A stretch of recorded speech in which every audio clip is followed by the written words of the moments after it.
everybody. Welcome to Once Upon a Town. I'm Joe Landry, and this is Scott Mason, my co-host. Hi, folks. Hi, Joe. Nice to see you again. So today we're going to talk about the Ray blocks, two of them downtown. One of them was completed in 1873, and the second one was completed in 1889. There was a third one, that's today's Felix Cataldo block, but we'll talk about that in a separate presentation. That was also built by the Ray family. So our sources are the Franklin Register, which was Franklin's first newspaper, the Franklin Sentinel, Franklin's second newspaper, Stanley Chilson's collection of films and pictures, the Sanborn fire insurance maps, and personal pictures and postcards that I've been able to get over the years. And of course, the Franklin Historical Museum, they have a wealth of information there, and if you haven't been, check them out. It's really a great place. So we'll talk about the first one. We'll talk about the Ray block that was completed in 1873. It was constructed on Main Street, where today's Dean Bank is located. The block consisted of two stores and the post office at street level. And then upstairs on the second level was the Franklin National Bank and several offices up there too. On the third floor, there was a large hall. And, excuse me. And there's a few businesses that actually did a business down in the basement too. Now the Ray family, there were three sons of Colonel Joseph Ray and Lydia Ray that came from Mendon, Massachusetts. They came to Franklin in the 1840s. These are the three sons. You had James F. Ray, Francis B. Ray, and Joseph G. Ray. Now here's a detail. This is from an 1876 drawing of Franklin. It shows the area of land between Emmons Street and Depot Street that was owned by Dean Academy. All that property was just open space. The only small piece of property on there was Charles Mackenzie's house. That was a house that stood where today's post office is. You'll see a picture of that in a minute. So Dean Avenue, and the red line shows where Dean Avenue goes from Ray Street to Main Street. Back in those years, Dean Avenue did not extend to Main Street. It stopped at Ray Street. And you'll see where Ray Street went down to the train tracks. It always struck me as odd. The Ray family, they did so much in Franklin, and they got the smallest street in town, from Emmons Street to Dean Avenue. I mean, unbelievable. So, in the early 1880s is when they added the extension from Dean Avenue up to Main Street. This is interesting, Joe. It shows a siding, and I can't reconcile how this came into being. Well, that's a good, I wonder how accurate that is. Yeah, well, I mean, talk about accuracy. You can see how Dean Avenue is not shown parallel to Emmons Street. Right. And of course we know that is the case. Yep. So this is an 1876 drawing. It's a little out of scale, but that's okay. A lot of good information in there. I mean, I look at like C.J. Mackenzie, that's his property.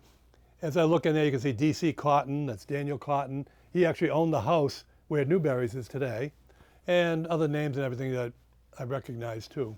So.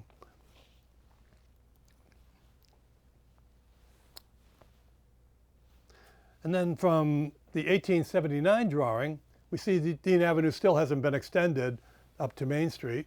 And again, the scale is a lot out of place, but I mean, understand, somebody drew this drawing from the ground. They didn't have the benefit of being up in a balloon or a plane so they did the best they could. I thought they did a pretty good job. But you can see the Ray block as it was originally built. And there you go. And you can see Ray Street going right down to the train station, actually to the freight house down there. And then in 1888, they did a different drawing from a different view, but this drawing had a lot of good detail in it. I mean, you look at all the buildings and everything. You can see the Ray block, 1873, and on the back of it, they had a one-story addition, and that's what that's pointing to there. And then, on a personal note, that's when the Dean Avenue was extended from Ray Street up to Main Street, and that's when they started building the houses along there one of which was mine, the one I grew up in. I pointed out there. So I thought that was kind of cool. Now from the Sanborn fire insurance map, we see the footprint of the Ray block. And you can see the one-story addition in the back. And if you look at this, you can see where there was a meat market down in the basement, like where Sully's barbershop was and everything. You can see where on the first floor was the post office, and the bank, the Franklin National Bank, was on the second floor. The middle store was a grocery store, and then the one on the far left was a dry goods store. And then, of course, up on the third floor was a big hall.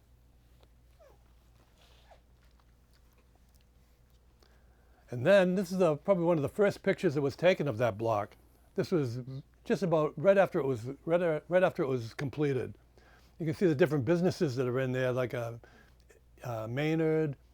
You can see T.G. Train, McConkey. He was a tailor up on the second floor.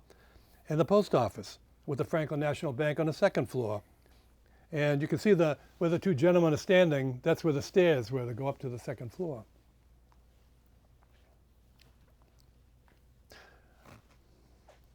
Now what I did, I took this is like the same picture.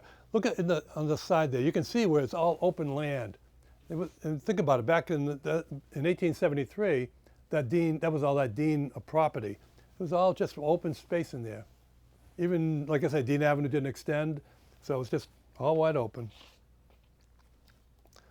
And then I went back to the Franklin Register from 1885, 1886, just to see these are the businesses that were doing business in the Ray block when it first opened. You can see the musical instruments are up on the second floor, Maynard, T.G. Thane, the meat market was down underneath, Daniel Corson, McConkey the tailor, and the Franklin National Bank. And of course the post office was there too, but they didn't need an advertisement.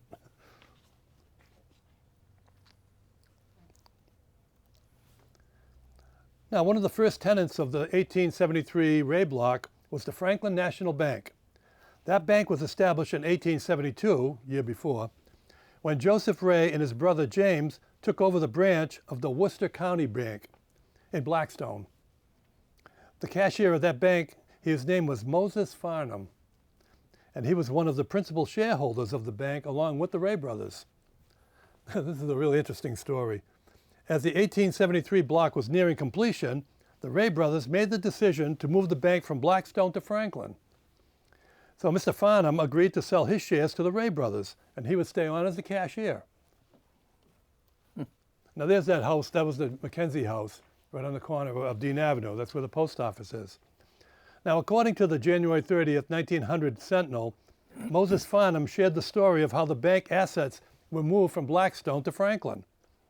He said that when Joseph Ray showed up at the Blackstone Bank with a beach wagon, whatever a beach wagon is, it was horse-drawn, Mr. Farnham exclaimed, "See here, Ray, what are you doing here with that beach wagon?" So Mr. Ray said, "I've come to move the bank."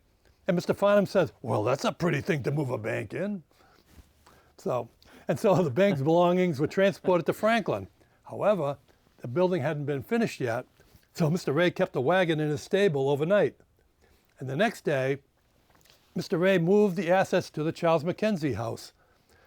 And they put a safe on the porch. But what they did, they cut a hole in the side of the building, and they put the safe so that you could access the safe from the inside of the house. So it was on the porch. So it was a year later the building was done. Times were different. No, times were very different. Times were different. Yep. And then they went to the Metcalf lumber yard and got a couple of wooden horses and planks, and they created a makeshift counter so that they could conduct business from the house temporarily until the 1873 block was completed. And at that time, they moved the safe over, and that was that. So I thought that was kind of cool. And then in 1906, this picture was taken of the block. This was the 200th anniversary of the birth of Benjamin Franklin, 1906, 1706. And you can see the different businesses that were in there. And I can tell you that this is 1906 that this picture was taken. The Bresnahan's Groceries was the middle store right there. they would move to another part of Main Street in 1906. So this is just before they moved that store. I'm not sure how you keep up with this, Joe, because one of the common threads, all these presentations, especially the ones we've done in the center of town, is how often and how common it was for businesses to move, even if it was just across the street. Oh, absolutely, yeah. I mean, like First National Food Store was on Main Street. They moved over to West Central Street, and for different reasons. In some cases, they were going to tear down the building, so the guy had to get out of there temporarily, and then they moved back. Oh, yeah, there was a lot of that. Yeah. Joe, is that building that we see to the left, that's the building right across the street from your home that still exists today? Yes, that is. I'm pretty sure that one is Dr. Green's house, which is still there today. I'm pretty sure that's his, yeah. There's another picture, I don't have it here, but there's another picture similar, and you can actually see my house. Yeah. I wonder if the rest of the town had all, Main Street had all the bunting on the buildings like this one did. For Benjamin Franklin, no less. It must have been very impressive. Oh, yeah, yeah. 1928, when they celebrated the 150th anniversary, they really had a lot of bunting and everything all for that too, yeah.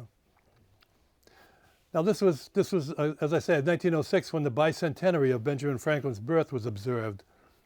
So, yep. And then here's an advertisement from November of 1894 for the Sanborn brothers, and then eventually that store became Marston Sanborn. If you look at that, you're going to notice an arrow pointing to the sign, and it's got an F on it. That was when the Franklin grocery store was there. And as I mentioned, they had moved out of there in 1906. So that pretty much says that this picture was taken right around that time.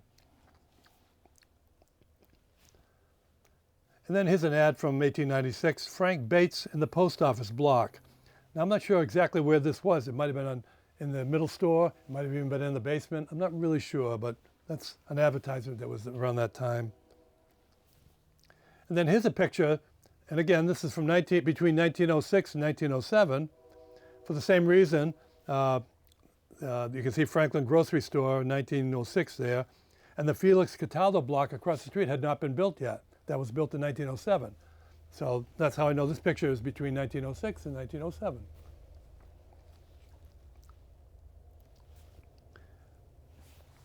Now I'm going to jump ahead just a little bit. I'm going to mention the Ray block of 1889 that was built in the back, because here it is 1910, and that block had been built about 10 years earlier.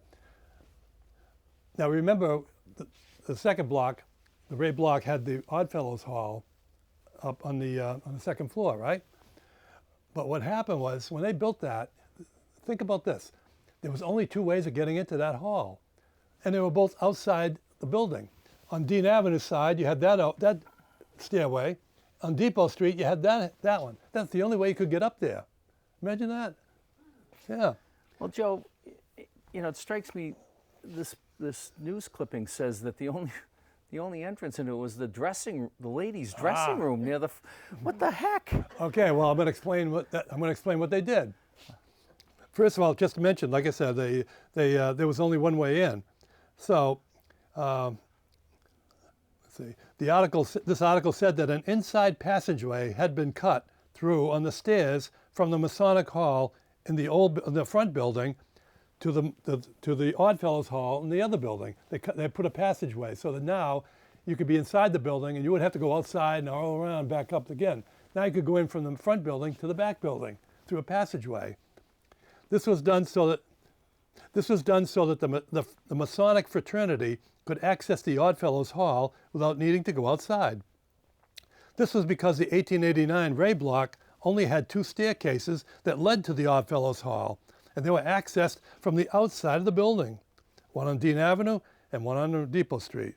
And we're going to talk about that more when we talk about the 1889 block. But yeah, I thought that was interesting. Yeah. And then a job well done. Members of the Masonic fraternity would hardly recognize their lodge room when they re-enter. The room had been entirely retinted in a soft and lighter color, new emblematic paintings done by the artist who repainted the scenery at the Opera House. So, and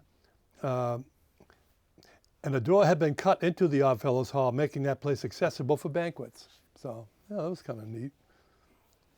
The Sentinel loved this kind of oddball Oh yeah. type of reporting. Oh yeah. The carpets had been thoroughly cleaned. Oh yeah. About as mundane as you get, right? I know it. But there really was a wealth of information looking at all those old copies and everything. And I had the benefit of being able to do it at home. They're all online. And then in 1913, the post office moved over to the Chilson Block. And that's across the street from where Dean Avenue. And that's where Thunderbird Cleaners was. Yep, they moved to there. So then, when they moved out of the Ray Block, that opened up the downstairs, where they were. The Franklin National Bank decided to move down to the first floor, and that's what this is all about.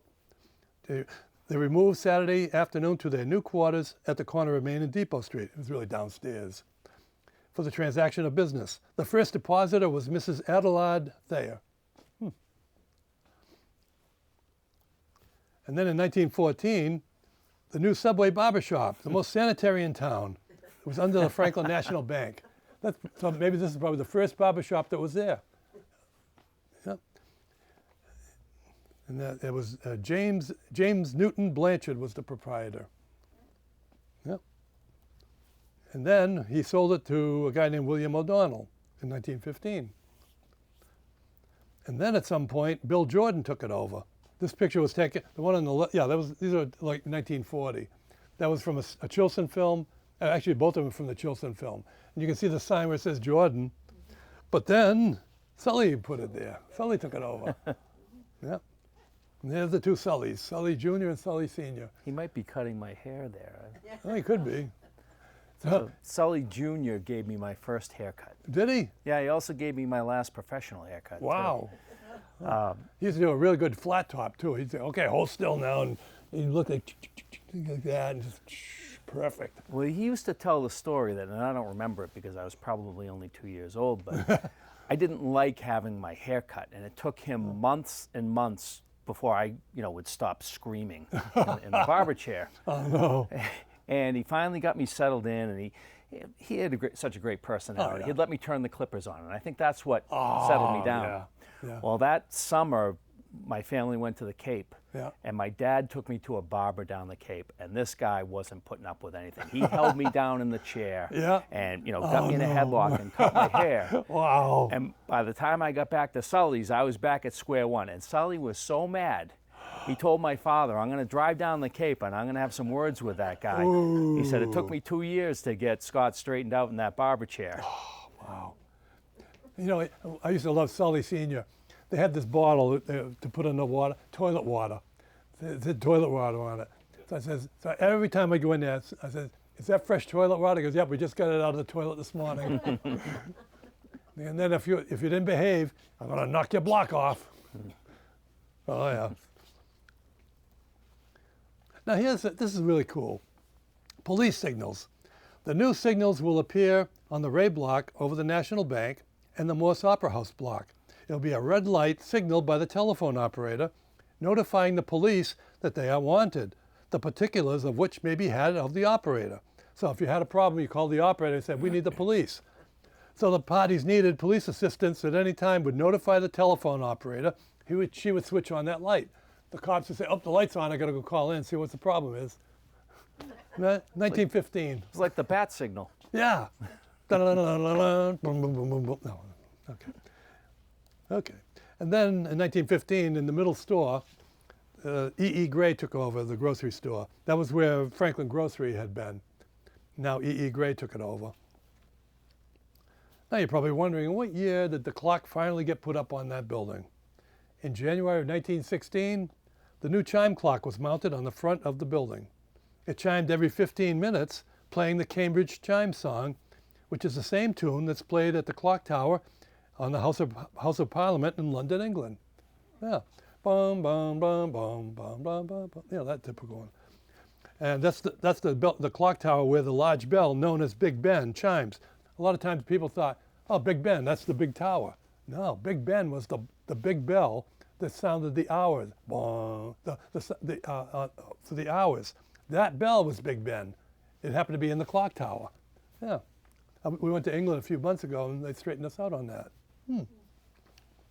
Oh, here's something. In 1922, November, a large sign that was on the side of the building blew off and hit the clock, and it damaged it. Yeah. So the glass protecting the dial of the clock was broken, and the dial was damaged. So 2 months later, both the dials were replaced with more ornamental ones. So you can see how they look more ornamental. So those are not original to the clock. Yep. And of course, today the clock is prominently displayed on a pedestal in front of Dean Bank. That's the exact same clock. Yep. And in 1918, James Reardon would remove his shoe repairing shop from the Rusigue building, which was near the bridge where Martin's department store was, down to under the Franklin National Bank. So he's down in probably the other side of where the barber shop was. And then in 1920, he moved over to that little building, which might look familiar to you. Yeah, that's where Mazzone Taylor was. Yep. And then in 1922, negotiations were almost complete between the heirs of the Ray family and the National Bank for the purchase of the block. The Franklin National Bank was going to buy the Ray block. It's understood the bank purchases in order to gain more room in which to transact its business. Yep.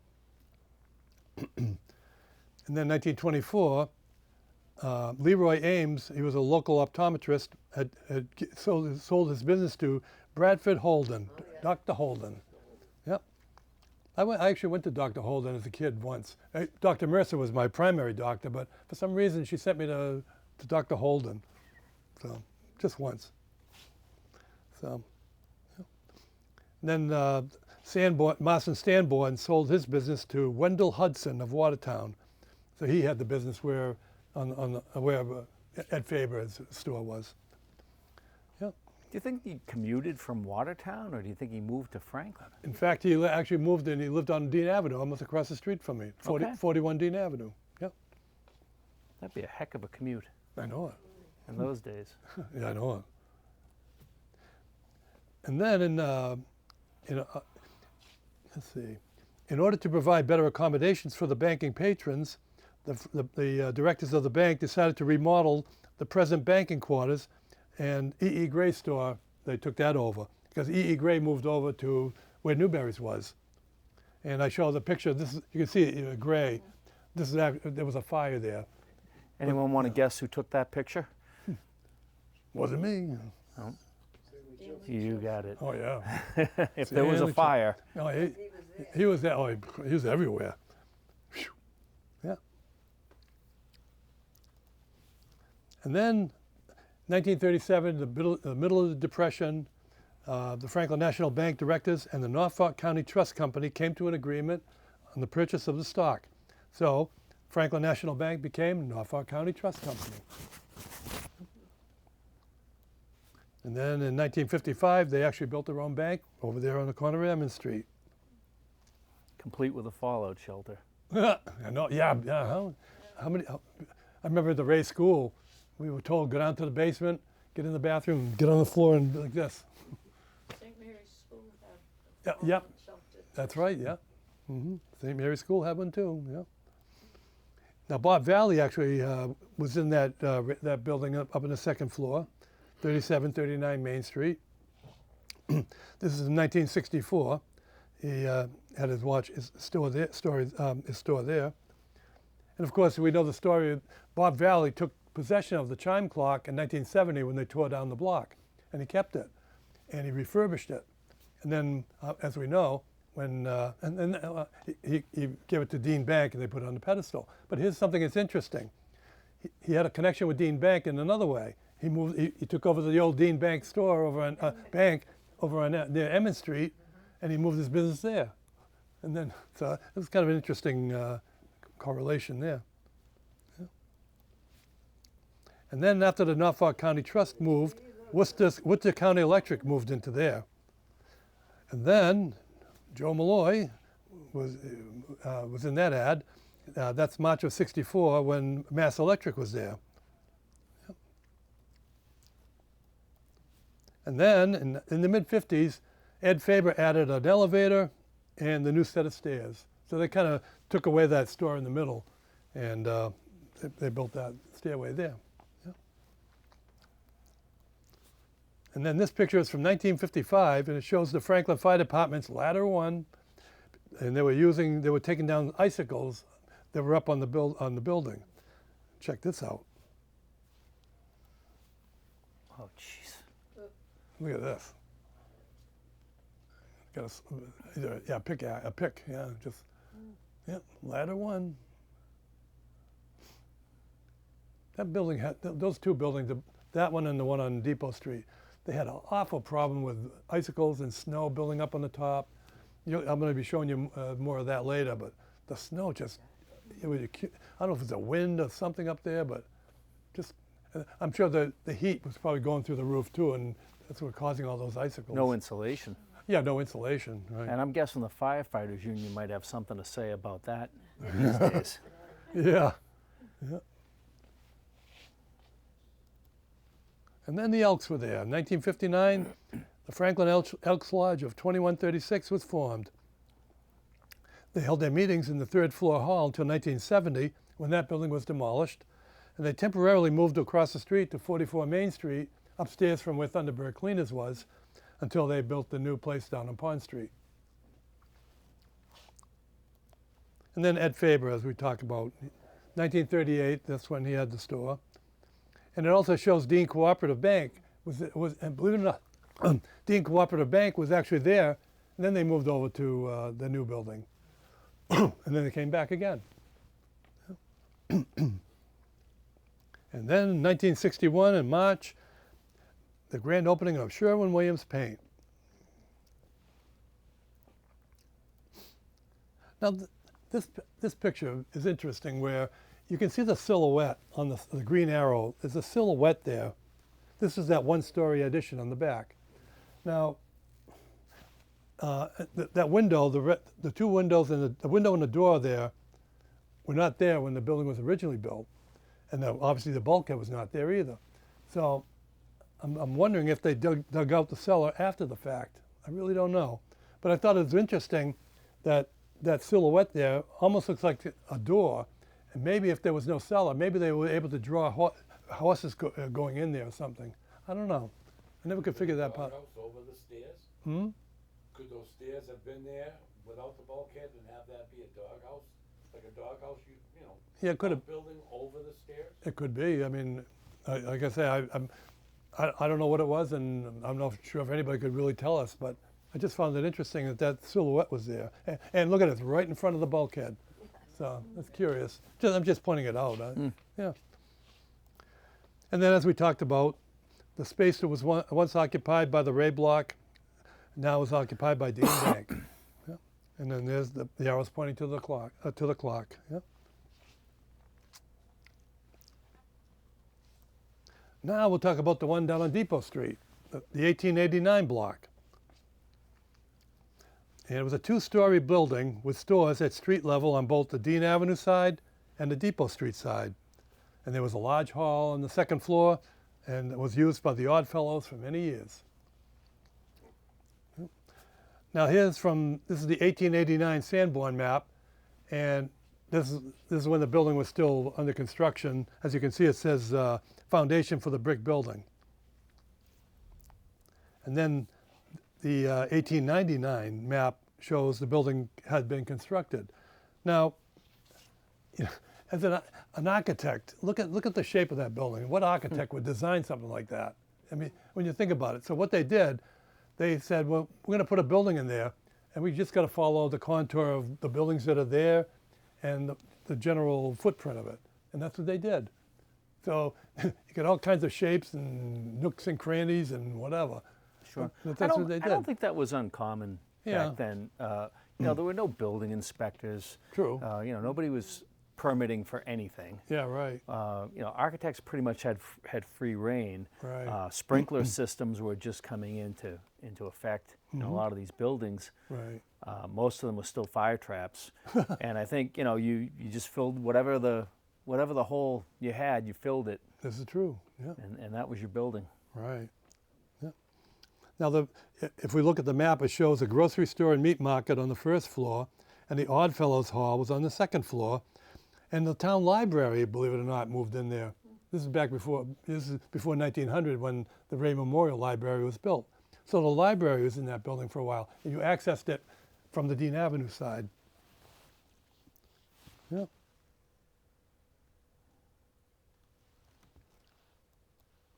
And there they are. I mean, to look at it, maybe a lot of people probably assume that it was just one big building, but it really wasn't. It was two separate buildings, or blocks. Yeah. Not only was the space odd, Joe, but the architecture was incredibly ornate. Oh, yeah, yeah. I mean, no one would ever design windows that ever look like that nowadays. I know it. It's true. Yeah. Yeah. Now, in 1890, there was this notice, and let's see. Oh, here we go. Franklin has the largest stores in Norfolk County and will soon have one of the finest public library rooms in the vicinity. So there you go. This is talking about making that room up in this one flight up from on Dean Avenue for the library. The shelves are surmounted by a handsome cornice, and in front of the shelves, a guard of quartered oak extends across the room. So they really made a nice little library out of it. Yeah. And then, as the Franklin Library is to be removed there, it would be necessary to close for a while, so they had to bring back the books. So. Now, Chilson's Market. That was Stanley Chilson's father that ran that. In February of 1896, Austin Chilson moved his market into that block. He had previously done business over on East Central Street.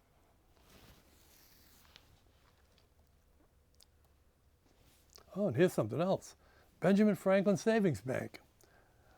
Benjamin Franklin Savings Bank first started over on the corner of Union Street and West Central Street in the old Davis Thayer homestead in 1879. And they were there until 1902. They moved to Dean Avenue, where Sonny Remoulade used to have the country kitchen on right there. That's where the that was where Benjamin Franklin Savings Bank moved to. So Cashier Stewart expects to do business in the new quarters on Dean Avenue tomorrow morning. So they move the bank over to there. It's a little bit of nepotism going on in this organization. A little bit. There's a dozen names that I recognize here, but sure. We've got a Ray that's a vice president. Yep. And then we've got a couple of Rays that are trustees. Yep. Might be a little bit of a conflict of interest there. Who knows? Well, these are all the people, all the businessmen with money. So, yeah. And then in the 1913 business directory, there was a photographer named J.O. Query on Depot Street.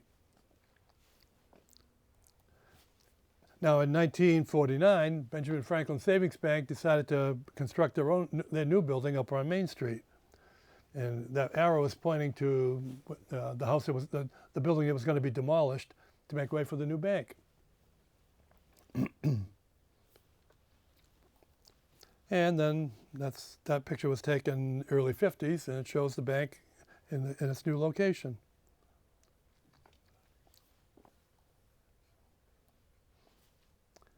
And then in 1952, Fico Shoe Store would relocate from they were in the Exchange building. They were that's where Martin's department store was. And also Disti DiCecco had a tailor shop to the right of the shoe store. Mm-hmm. Yep. There's a country kitchen, sometimes known as the Arts Coffee Shop, the Coffee Shop, but I remember it as the Country Kitchen. In the early 50s, the Country Kitchen was established on Dean Avenue in the space where the Benjamin Franklin Savings Bank had previously done business. And you can see this is a 1954 picture. This picture was taken during the hurricane of one of the hurricanes of 1954. Now, I lived on Dean Avenue, and you can see that tree that's across the road. I can remember looking out the window, and I could see that tree. So I can remember I was like 5 years old. Yeah. Another one of those bulkheads you were talking about, Joe. Yeah, exactly, right. Yep. Yep. Yeah.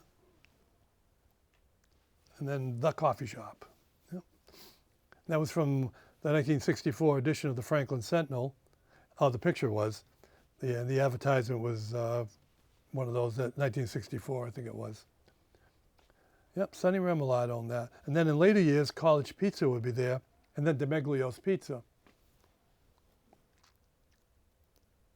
And then there's the Trading Post. We had Vera and Bud Ledbery on the Trading Post. They had moved a couple of times. Yeah. Looks like Danny Cross. Yeah, that's Danny, that's Harry Bullock, that's Badarian. Yeah, but he's smiling. That was one of the locations of the Trading Post. They used to be under the cinema at one point. And After it left this Right. space, yeah. right, but before that, they were in the building I call it the Sentinel Building, across the street on Depot Street, and they were in there. And that's where I remember them, because I remember them there too. And in 1962, Chuck DeWitt tore that building down to make more parking for Newberry's. Now, does anybody remember the Ledberys? Yeah. So Vera was one of my mother's best friends. And when I was very little, we would go in here on occasion. Yep.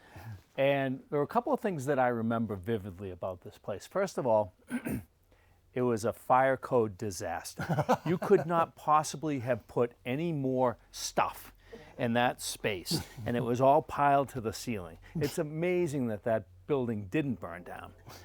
But, and as Joe remembers, the floor, and if you'd been in there, maybe you remember this, the floor slanted upwards as you went to the back of the store. Does anybody remember that? Do you remember that, Jan? Anybody else remember that? And for a 4-year-old, this was a wonderful thing, because I would go up to the back of the store and I would run full speed down the aisle. And you know, while my mother and Vera were visiting, that's how I occupied my time. Did you knock anything over? I don't. I'd be amazed that I didn't. Now, and as Scott said, I remember that because I went in there a few times. They even had a piano in there one time. And I remember Vera said, hey, play something.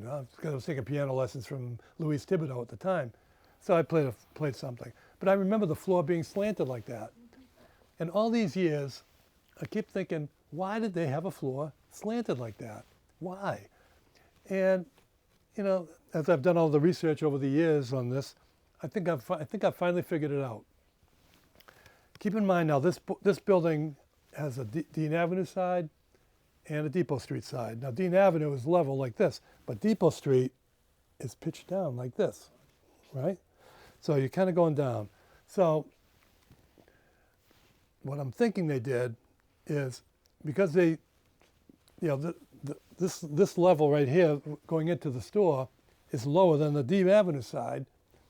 Now, what they probably didn't do is they probably didn't put a cellar underneath it. So the builders probably said, well, you know, we want to get this job done. So we don't want to have people step up, you know, to get into the store. So we'll just pitch the floor along, because it had to be a natural grade of the going up to the Dean Avenue side. And that's probably why they did it. That's about all I can think of as a reason. I mean, No building codes. no building codes, right? Yeah. But it's just, to me, that's what they probably did. Yeah. Oh, and then a lot of snowstorms, you'd have this situation like this. Now, what they did, and I'm going to show you the video that this is taken from. The guy up on the roof had a cable. He throws it down to the guy on the ground, and they start cutting cheese like this here. And then boom, all this big chunks of snow come falling down. But you can, when you're watching the film, you can see the guy throw the cable, and just like cutting cheese, they just cut through it. Oh yeah, so watch this. Don't try this at home, folks. Yeah. Get ready, there he goes. You ready to throw it? There he goes, yep, okay. Now, of course, they're both tied off with all the latest safety Oh equipment. yeah, oh absolutely, absolutely. There they go, cutting away. That's why we have ocean. There we go. Wow, look, I can only imagine the sound. Boom. Look at that. There he goes. Now, Ooh. I don't see anybody out on the street telling people not to go in or out of the buildings while this is happening. Oh my God. Unbelievable. And then in 1970, Both the 1873 and the 1889 raid blocks were demolished. They had fallen into disrepair. And this picture appeared in the November 12th, 1970 Franklin Sentinel. You can see where they started to do the work. I've had people tell me that the safe in the Franklin National Bank downstairs was, they had a real hard time getting that thing out. And other thing, anybody else have any memories of that when it was being torn down or anything? No, yeah. Yeah. Anybody have any memories of the building itself or the Oddfellows Hall or whatever? We used to take dancing lessons. Dancing lessons, yeah. Yeah, I never ever went up into that hall. I always wondered what it was like up there. I think I went into this hall once. Father Masciarelli had come back from Peru, and my mother went there to a function up there. So I remember going in there after riding up the elevator, of course. And that's the only memory I have of going in that hall. But that one I never went in. Because when the Oddfellows... Stage up there. Oh, was there a stage? Yeah. Oh, wow. Remember the pool table up there, Joe, when we were kids? No, I never do. Pool table, you go up, take the elevator, come out, and then one of the groups left the pool table behind. A pool table up there, When wow. you were in the military. Oh, wow. That was the Elks left it behind. What, the Elks left it? Wow. I believe so. Probably, yeah, that would make sense, yeah. Scotty Hawkey was the bartender up there. Who was it? Remember Scotty Hawkey? Scotty Hawley? No, I don't remember him, no. You know, it's funny, Joe, that of all the shows, and I've seen almost all your shows, Yeah. every one of the Franklin buildings or sections always had a fire.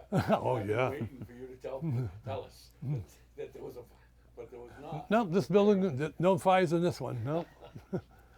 Now the Oddfellows, in 1937, I think it was, they bought the buildings down on Depot Street, and that's where they moved the hall down to there. That was in the 30s, though. They wanted their own building. Yeah. So, anybody got any questions or anything? No. When was this picture taken, Joe? This was November of 1970. 70? That was in the.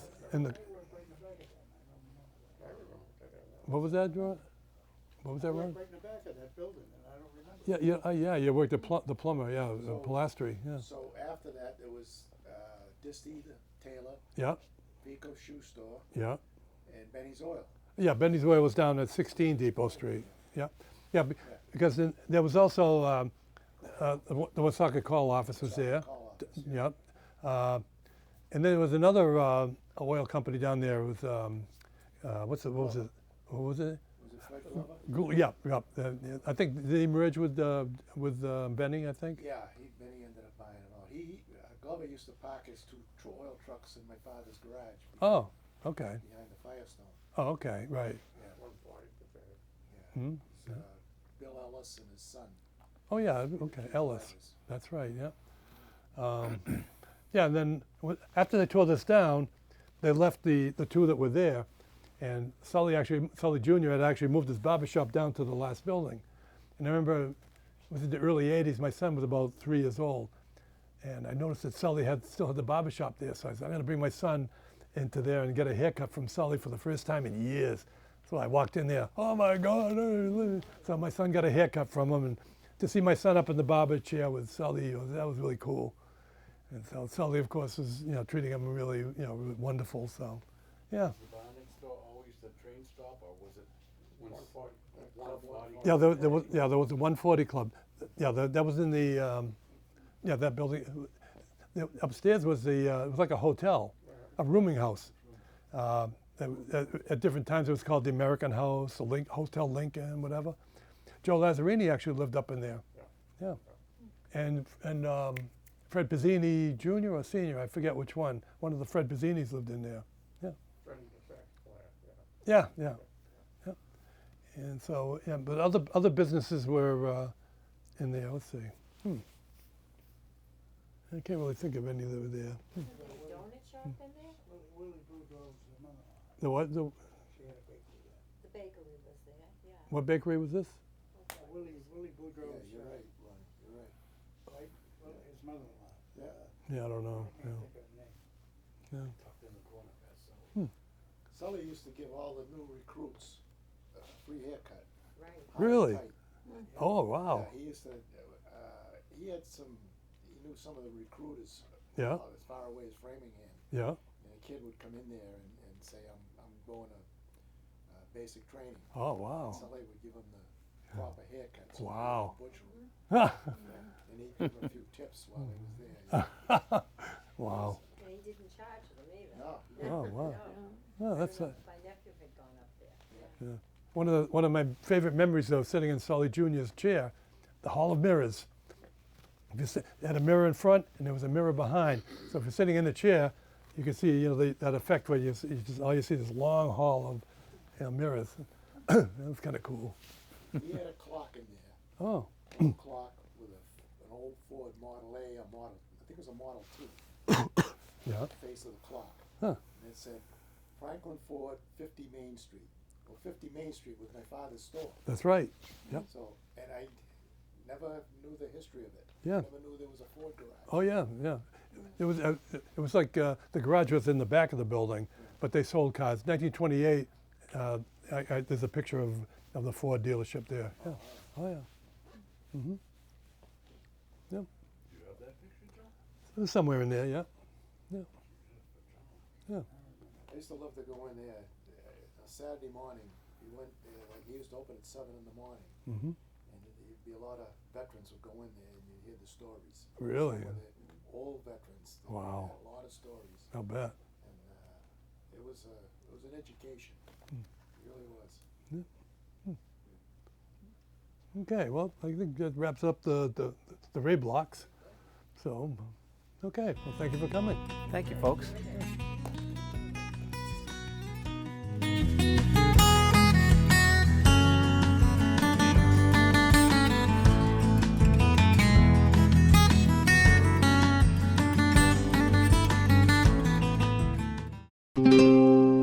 This program was made possible by your Franklin friends and neighbors, good folks just like you.